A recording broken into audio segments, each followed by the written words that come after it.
करनी है। 1.3 और 1.4 हमारी इस साल कट गई है, तो हमें केवल 2 एक्सरसाइज करनी है, वो 1.3 1.1 सॉरी और 1.2। अब ये इस एक्सरसाइज में बेसिक कंसेप्ट क्या है वो मैं आपको बता दूँ। मैं क्लास 11 पे बिल्कुल नहीं जाऊँगा, लेकिन एक छोटी सी चीज़ डेफिनेशन बता दूँ। तो रिलेशंस याद हो अगर आपको, तो मैं सिंपल डेफिनेशन बोल रहा हूँ। रिलेशन है subset of A cross B. A cross B कैसे करते थे? Ordered pair. आप लोगों को याद हो ए क्रॉस बी क्या होता था? एक ऑर्डर्ड पेयर होता था। जैसे ए अगर 1 2 3 है, बी अगर 1 2 है, तो इसका ए क्रॉस बी आप लोगों को पता हो क्या होता था? 1 1 1 2 2 1 2 2 3 1 3 2, ये इसका ए क्रॉस बी होता था। और इसी के सबसेट कितने रिलेशन है वो हो जाते थे। तो 3 इंटू 2 6 हो गया, और रिलेशन कितने हो जाएंगे? वो 2 पावर ए क्रॉस बी, है ना। तो वो हम डील नहीं कर रहे, हम 11th क्लास में नहीं जा रहे, हम सीधा 12th क्लास के कंसेप्ट पे और क्या क्या हैं वो समझते हैं। सबसे पहली चीज़ है वॉइड। वॉइड रिलेशन क्या होता है? वॉइड मतलब नल। तो जैसे अगर मैं सपोज करो लिखूँ एग्जाम्पल के साथ साथ इस नोट्स को कॉपी करते हैं ना, 1 2 3, और मैं अगर एक रिलेशन लिख दूँ R equal to A B A minus B equal to 10। देखो अब इसमें ये हमेशा वॉइड रिलेशन ही होगा।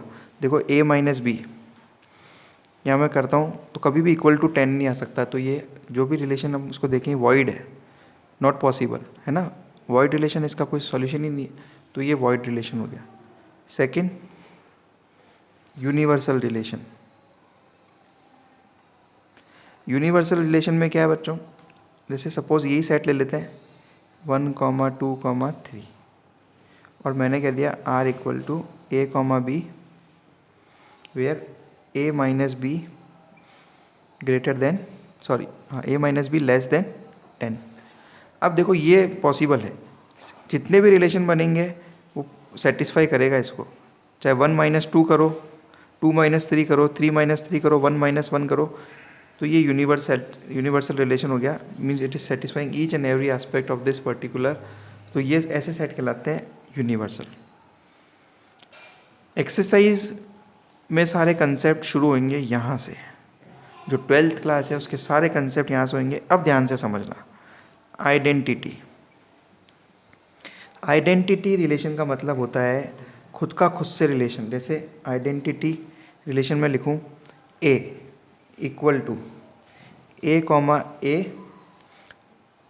Where A belongs to A, है ना। तो A इक्वल टू सपोज करो हम 1 2 3 लेते हैं, है ना।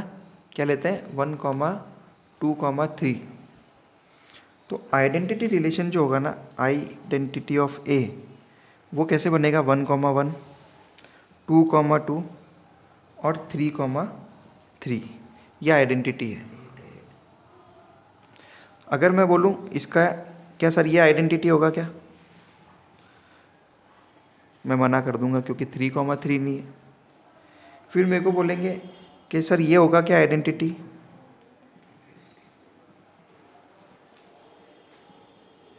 मैं मना कर दूंगा नहीं, क्योंकि केवल मुझे खुद का खुद से रिलेशन 1 1 2 2 3 3 और जितने दुकानदार यहाँ पे हैं वो सब यहाँ होने चाहिए, एक भी कम नहीं होना चाहिए।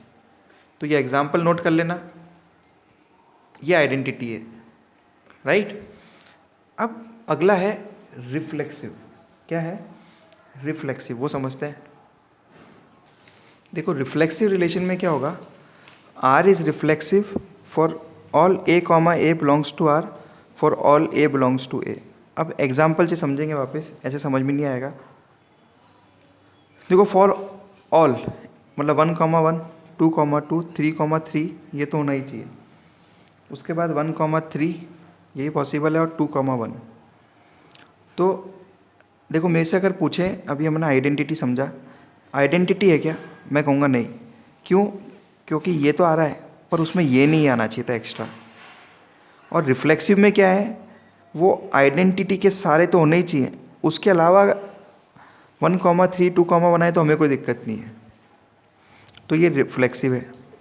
फिर देखते हैं 1,1 3,3 2,1 3,2, क्या ये आइडेंटिटी है? नहीं है, क्योंकि आइडेंटिटी में तो खुद से खुद का ही आना चाहिए केवल। पर क्या ये रिफ्लेक्सिव है? रिफ्लेक्सिव भी नहीं है, क्योंकि जो आइडेंटिटी ने मना कर दिया, ये रिफ्लेक्सिव नहीं है क्योंकि 2,2 नहीं है, तो ये रिफ्लेक्सिव नहीं होगा। मतलब आइडेंटिटी के सारे होने चाहिए, उसके अलावा एक्स्ट्रा चलेगा।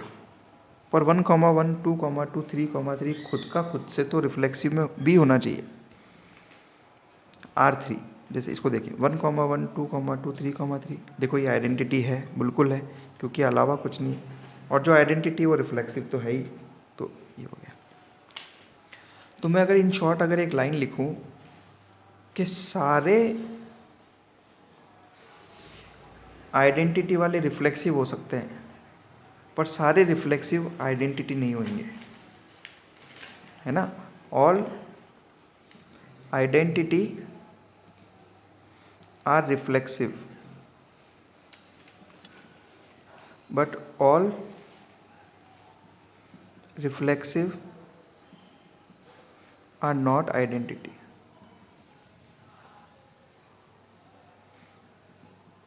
चलो इतनी बात समझ में आई।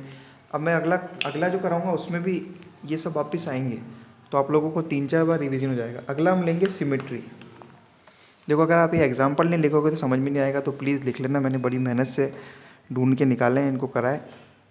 आपको कैसे बेस्ट समझा सकूँ वो मेरी कोशिश थी, तो प्लीज़ डू इट। नेक्स्ट है सिमेट्री। देखो नेक्स्ट है symmetry for set A comma B belongs to R, B comma A belongs to R, for all A comma B belongs to A. तो सिमेट्री का नाम से क्लियर है, अगर ए comma B है तो बी कॉमा ए भी उसमें होना चाहिए रिलेशन में। मतलब ए का रिलेशन बी से है तो बी का रिलेशन भी ए से होना चाहिए। मतलब अगर मैं लिखूँ 2,1 तो मेरे को 1,2 भी वहाँ होना चाहिए, तब जाके ऐसे जो होंगे वो सिमेट्रिकल होंगे। तो वापस कहानी देखते हैं। आप लोग इसमें मार्क करने की सोचो कि क्या होना चाहिए नहीं होना चाहिए। देखो आइडेंटिटी तो नहीं होगा, क्योंकि आइडेंटिटी में क्या होना चाहिए था 1,1 2,2 3,3, वो तो आ ही नहीं रहा, और एक्स्ट्रा भी बहुत सारे आ रहे हैं, तो ये आइडेंटिटी तो नहीं है, आइडेंटिटी नहीं है। क्या रिफ्लेक्सिव है? 1,1 है, 1,1 ही नहीं है, तो रिफ्लेक्सिव तो कैसे होगा? रिफ्लेक्सिव के लिए कंडीशन है ए कॉमा ए तो होना ही चाहिए, उसके अलावा और कुछ हो तो चलेगा उसी रिलेशन में से, तो बात खत्म हो गई। पर क्या सिमेट्री है क्या? देखो 1,3 3,1 1,4 4,1 2,2, ये सिमेट्रिकल है, क्योंकि इसका उल्टा पॉसिबल हो रहा है। 1,4 है तो 4,1, 2,2 का 2,2, ये तो इसमें एक ही देखते हैं, ये सिमेट्रिकल अपने आप 2,2। अगला देखते हैं, ये तो भैया आइडेंटिटी है, क्योंकि 1 ये सब आ रहे हैं, और ये सिमेट्रिकल भी हो गया, और ये आइडेंटिटी 1,1 2,2 3,3 4,4, ये आइडेंटिकल है, और ये रिफ्लेक्सिव भी है ना। ये वाला देखो,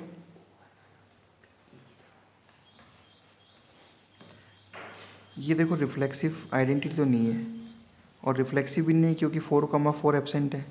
पर क्या सिमेट्रिकल है क्या? 1,2 क्या 2,1 है, ये अपने आप में सिमेट्री, अपने आप में सिमेट्री, अपने आप में सिमेट्री, तो ये सिमेट्रिकल है। तो this is the way for this.